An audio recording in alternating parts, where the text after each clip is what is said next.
البوصفلو احسن من المورفين والمرأة مقدسة. هذه ماشي الهضره ديالي، وانما الهضره ديال الياس المالكي في الانترفيو ديالو مع فاروق. رقم واحد بوصفلو، رقم جوج المورفين. في البارح بوست الانترفيو ديال فاروق لايف مع ستريمر الياس المالكي، واللي هو واحد من اشهر ستريمرز في العالم. الانترفيو اولا خلينا نسميوها الجليسه، اللي كانوا فيها بزاف ديال البارتيات. خدينا منهم 5 البارتيات اللي مهمين غندويو عليهم وغنناقشوا الافكار ديالهم مجموعين. البارتيه الاولى من الانترفيو غيدوي فيها الياس المالكي على الحياه ديالو قبل الشهره وقبل ما يتعرف، بانها كانت حياه عاديه خصوصا في الطفوله، وانه كان تلميذ مجتهد وكيجيب غير النقاط الواعره 17 18، ولكن ما كملش قرايته وحبس حتى 9 باش يخرج ويلعب الكره. وهذه القضيه اللي صراحه ما كنصح بها حتى شي واحد. القرايه راه مهمه بزاف، خصوصا انك تكمل 12 عام ديالك، يعني انك تاخذ البكالوريا. اما الكره ودوك المواهب الثانيه مزيان تكون اون باراليل، ولكن ماشي تركز عليها 100%. من موراها غيقول الياس واحد الهضره اللي جاتني مهمه وكنتفق معاه فيها، وهي انه ما خاصكش تعتمد على طريق واحده وعلى هدف واحد في الحياه، يعني دائما يكون عندك خطط ثانيه في حاله فشلت ديك الحاجه اللي انت خدام فيها. اما كون كنتي انت مفيزيف بانك غدير تقدر تشوكا، تقدر ما تبقاش مركز، تقدر تفقد السيطره. وهذه هضره صحيحه صراحه، لانه كاين اللي كيقول خاص تخدم غير على هدف واحد وتعطيه التركيز كامل ديالك باش تقدر تنجح فيه. ممكن تنجح في واحد الدومين الا ركزتي فيه، ولكن المشكل هو في حال فشلتي في ذاك المجال وتلقى راسك ما شدت حتى شي حاجه ثانيه. البارتيه الثانيه واللي ما كنتفقش معاه فيها هو فاش غادي يسولوا فاروق لايف شنو هي النصيحه اللي يعطي للناس في العلاقات العاطفيه. الياس قال بلي خاص يكون اهتمام بالمراه، وبلي المراه عاطفيه ومقدسه، ولا دابزو خاص الراجل اللي يعتذر منها ويكون دائما هو اللي سباق. وهذا مفهوم غلط وغلط بزاف.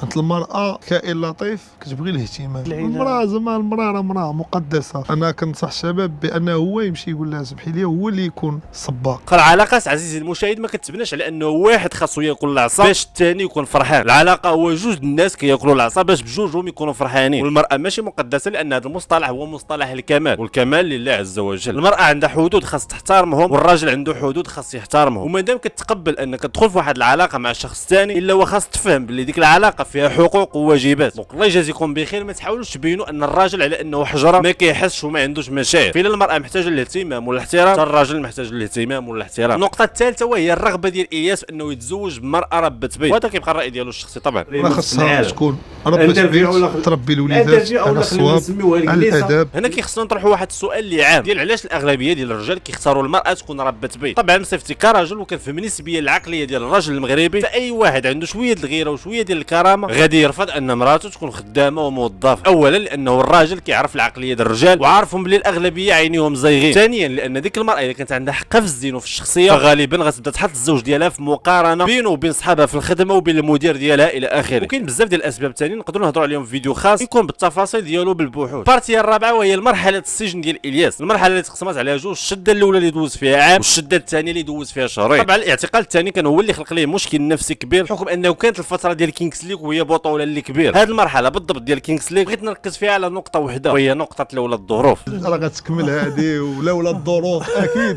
كان كيلعب لي في مخي، كنت كنقول ما بغيتوش يضيع. كانوا بزاف ديال الامور اللي زوينه اللي تحققت في هذه البطوله، لكن احسن حاجه وهي سعيد العوني المعروف بلولا الظروف، اللي تعطات ليه فرصه انه يحقق الحلم ديالو ويلعب في بطوله كبيره بهذا الحجم. وحتى من بعد ما سالات البطوله جوه فرص كثيره سواء في التمثيل او الاعلانات، وزادت الشهره ديالو في المغرب. ولولا الظروف كنشوفوا انه مثال حي ديال انه كل شيء ممكن في هذه الحياه، يعني كيفاش شاب مغربي في الزيرو الاغلبيه كيطلعوا عليه حيت باغي يولي لاعب كره القدم، الواحد اللي كيدير اشارات لشركات وماركات كبيره. وبقات لينا البارتي الاخيره في هذا الفيديو، وهي البارتي اللي يهضروا فيها على الكوتي ديال الراب، فين سولوا فاروق على شكون هما افضل 5 دروابه في المغرب حاليا. وركزوا معايا مزيان على حاليا. الياس قال بلي كاين بوصفلو تابعوا المورفين وطوطو وحليوه والمور.